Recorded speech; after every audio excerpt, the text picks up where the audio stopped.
Ang problema nito, sa unang tapak mo ng brake pedal malambot, tapos titigas na siya at delay bago tumigil. Tapos malakas umubos ng brake fluid. Paano ba naman may tagas dito sa rubber grommet? Yan yung tinuro ko. Kaya naglawa yung brake fluid dito sa brake master cylinder. Kaya ang gagawin ko, tatanggalin ko itong buong brake master assembly niya.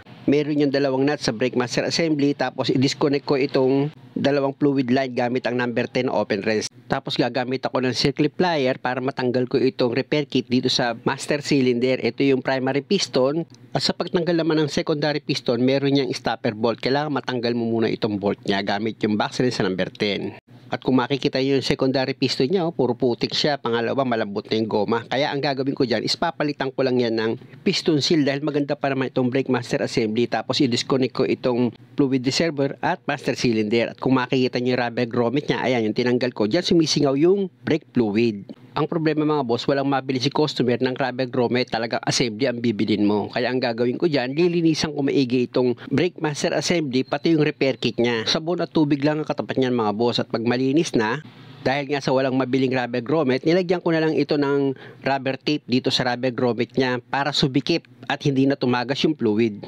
Ganun lang ang discarding ginawa ko mga boss, at unang-una hindi naman delikado yan. Sabi nga ni customer, matagal na daw tumatagas yan. Kaya nairita na siya at pinagawa. Ang problema, wala kaming mabiling rubber grommet. Kaysa bumili kami ng mahinang klaseng brake master assembly, di dyan na lang.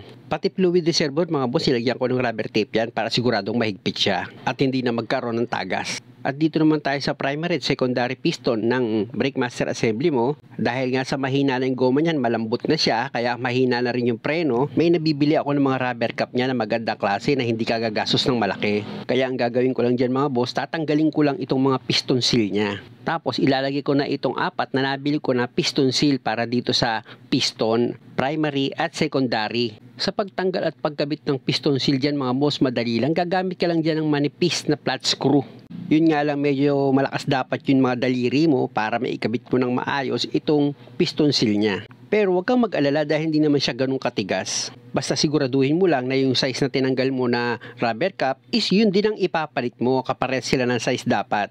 Nakita nyo mga boss, nilagyan ko muna ng brake fluid bago ko ilagay itong secondary piston niya. At syempre naman, dapat yung secondary piston pag nilagay mo, basarin yun ng brake fluid. Tsaka mo ngayon ilagay itong strainer at cap ng reservoir mo. Tapos babaligtarin ko yan, itutulak ko itong secondary piston para mailagay yung stopper bolt dito sa master cylinder. Number 10 yung bolt na yan mga boss, higpitan nyo ng maayos. Tapos magbibleed na ako, ipapump ko yan na ang nakalagay lang is yung secondary piston. Mapapansin nyo yan, pag wala ng hangin, yung fluid nandito na sa bukana. Ayan o, yung tinuturo ko, nandyan na yung fluid niya, nakaabang.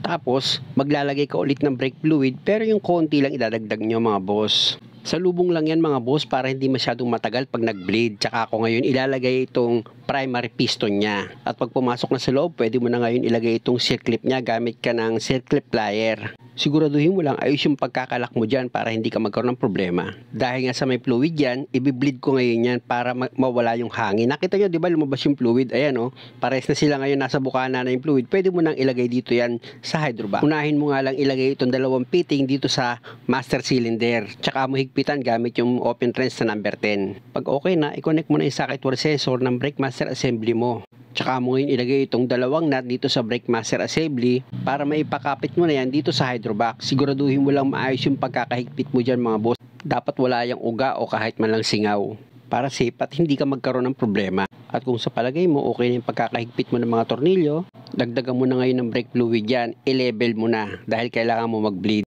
at kailangan mo nang makakasama. Siya kasi magbobomba ng brake pedal, after a seconds, ipapapirmis mo yun nakadiin sa brake pedal bago mo luwagan itong fitting para sigurado ka na wala nang hangin dito sa brake master assembly.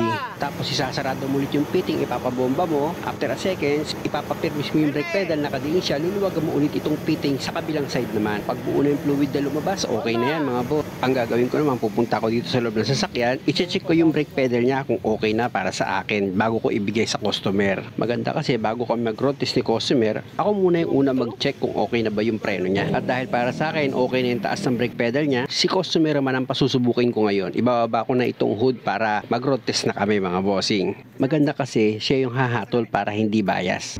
Ano, okay ba yung preno natin, sir? Sobrang lakas ng preno, grabe. Ganda, lambot. Kakaliwa na tayo dyan. Sakta na naman yung mga nagpapalit ng master, papalit ng hydrovac. Ganda, ang ganda ng gawa. Kasi nga, pwede naman ang palitan yung rubber cap lang or piston seal, pero ang pinapalitan, assembly. Okay lang kung may damage, ang problema kung wala. Dahil okay na yung preno nito, malakas na, ayon sa customer, ang susunod ko namang gagawin is i-check ko na itong ni-repair ko ng rubber grommet. Yun kasi yung primary subject namin, yung tagas ng brake fluid. Dahil nga sa laging basa dito sa brake master assembly niya. Kaya pabuksan ko kay customer itong hood para makita namin kung okay na. Maganda kasing makita ni customer na okay naman yung pagkakagawa at sigurado na wala na siyang tagas. At kung makikita nyo, di ba, tuyong-tuyo na itong brake master assembly niya. Hindi na naglalawa yung brake fluid. Muli mga boss, maraming salamat sa panonood. Sana huwag nyo naman kalimutang mag-subscribe yung channel ko. Salamat!